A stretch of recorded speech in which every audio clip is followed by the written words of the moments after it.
Dad, who is Allah? Where did he come from? Let me ask you first. Where did the sun come from? From space.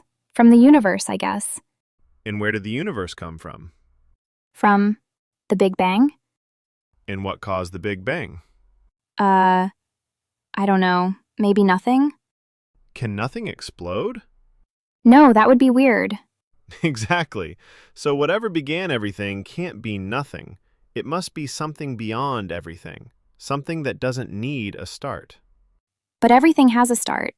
Even my game needs to load before I can play. Yes, but that's inside the game. The one who made the game isn't inside it waiting to load, right? Oh, so Allah is like the one outside the game? Beautifully said. Allah created time, space, and every law that makes your game and this universe run.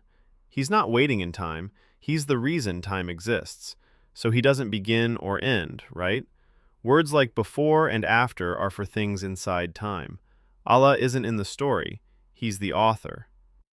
Then if he made everything, does that mean he made nothing too? Even the emptiness is his design. The silence before sound, he made that pause. That's big. But how can I know he's real if I can't see him? Can you see your thoughts, or gravity, or love? No, but I feel them exactly.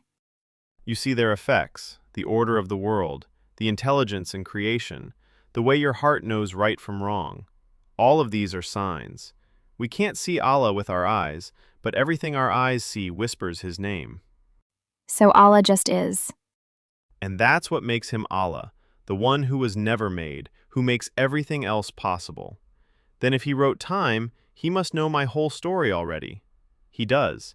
And he still lets you choose your lines. That's the beauty. The author gives you a pen. Think I just got my first big question. But I already feel another one coming.